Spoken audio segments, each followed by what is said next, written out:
بسم اللہ الرحمن الرحیم۔ المفعول فیہ هو ما فعل، مفعول فی وہ ہے کہ جس میں کیا گیا ہو، فیہ فعل مذکور جس میں کیا گیا ہو فعل مذکور، من زمان او مکان زمان سے یا مکان سے۔ مفعول فی وہ زمان یا مکان ہے کہ جس میں فعل مذکور کیا گیا ہو۔ مفعول فی کی تعریف: مفعول فی وہ زمان یا مکان ہے جس میں فعل مذکور کیا گیا ہو۔ سوال ہوتا ہے مفعول فی کی یہ تعریف درست نہیں ہے، اس لیے کہ یہ شہدت یوم الجمعۃ میں یوم الجمعہ پر صادق ہے، کیونکہ یوم الجمعہ میں بھی فعل مذکور یعنی شہود کیا گیا ہے، حالانکہ یہ مفعول فی نہیں ہے بلکہ مفعول بھی ہے۔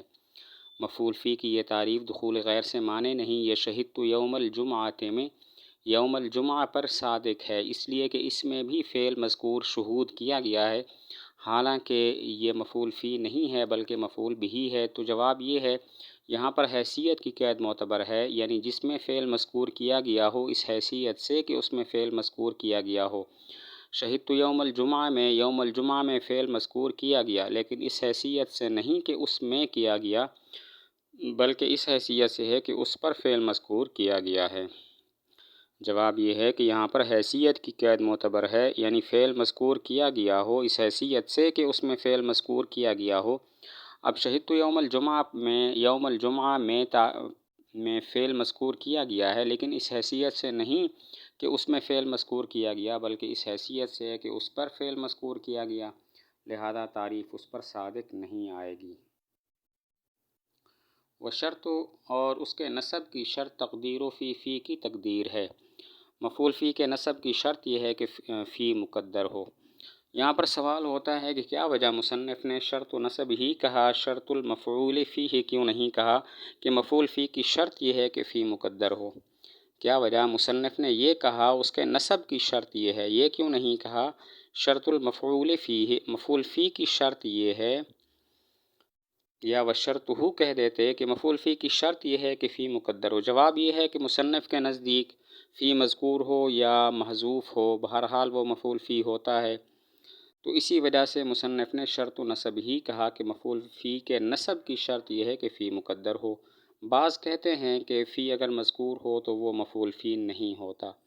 مصنف کے نزدیک خواہ فی مذکور ہو یا مقدر ہو، ہر حال میں وہ مفعول فی ہوتا ہے، اسی وجہ سے مصنف نے کہا شرط و نصب ہی، مفعول فی کے نصب کی شرط یہ ہے کہ فی مقدر ہو۔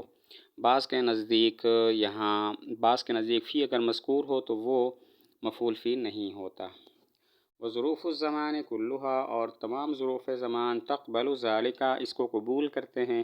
وظروف المکان ان کان مبہما، اور ظروف مکان اگر مبہم ہو، قبل ذالک تو اس کو قبول کرتا ہے، والا فلا ورنہ پس نہیں۔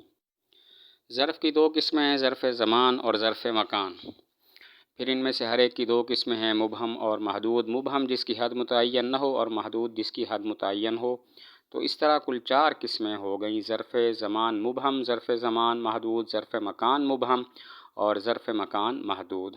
ظرف کی دو قسمیں ہیں، ظرف زمان اور ظرف مکان، پھر ان میں سے ہر ایک کی دو قسمیں ہیں، مبہم اور محدود۔ مبہم وہ ہے کہ جس کی حد متعین نہ ہو، اور محدود وہ ہے کہ جس کی حد متعین ہو، تو اس طرح کل چار قسمیں بن گئیں: ظرف زمان مبہم، ظرف زمان محدود، ظرف مکان مبہم، ظرف مکان محدود۔ ظرف زمان مبہم، ظرف زمان محدود، ظرف مکان مبہم، یہ تینوں تقدیر فی کو قبول کرتے ہیں، ان میں فی مقدر ہوتا ہے، لیکن ظرف مکان محدود تقدیر فی کو قبول نہیں کرتا، اس میں فی کو ذکر کرنا ضروری ہوتا ہے، جیسے جلست فی الدار۔ ظرف زمان مبہم اس کی مثال ہے دہر حین، ظرف زمان محدود اس کی مثال ہے یوم لیلۃ، ظرف مکان مبہم اس کی مثال ہے قدام خلف، اور ظرف مکان محدود اس کی مثال ہے دار اور مسجد۔ تو ظرف زمان مبہم، ظرف زمان محدود اور ظرف مکان مبہم یہ تینوں تقدیر فی کو قبول کرتے ہیں، ان میں فی مقدر ہوتا ہے، لیکن ظرف مکان محدود تقدیر فی کو قبول نہیں کرتا، اس میں فی کو ذکر کرنا ضروری ہوتا ہے، جیسے جلست فی الدار۔ وفسر المبہم، اور تفسیر کی گئی ہے مکان مبہم کی بالجہات الست، 6 جہات کے ساتھ۔ ظرف مکان مبہم کی تفسیر جہات ستہ کے ساتھ کی جاتی ہے، اور وہ جہات ستہ یہ ہیں: قدام، خلف، یمین، یسار، فوق اور تحت۔ جہات ستہ کی تفسیر: جہات ستہ سے مراد یہ ہیں قدام، خلف، یمین، یسار، فوق اور تحت۔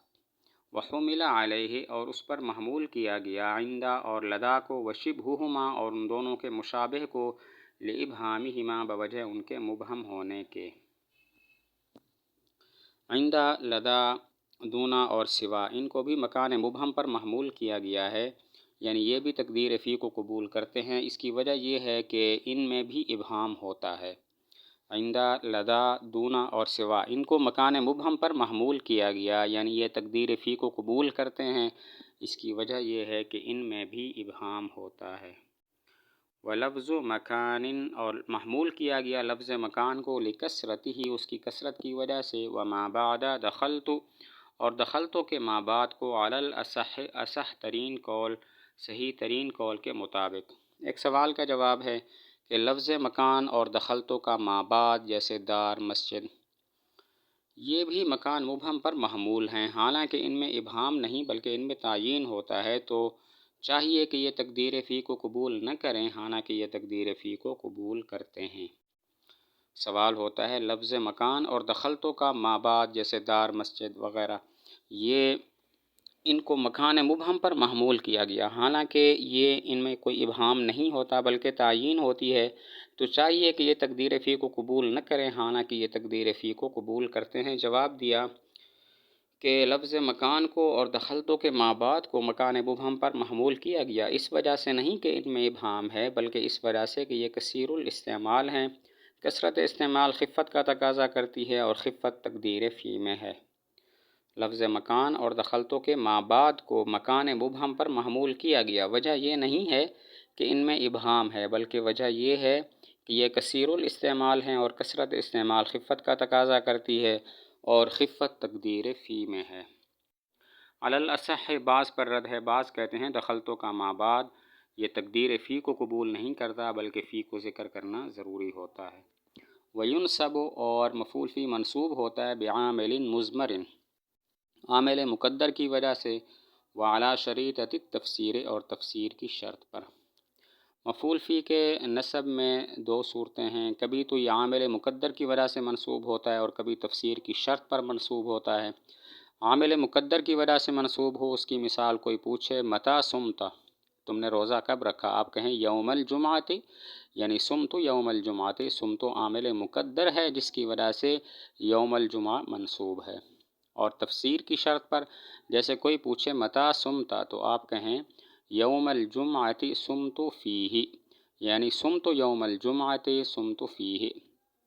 تو یہاں پر یوم الجمعہ منصوب ہے، تفسیر کی شرط پر، آگے صمت فیہ اس کی تفسیر کر رہا ہے، تو اسی وجہ سے یہ منصوب ہے۔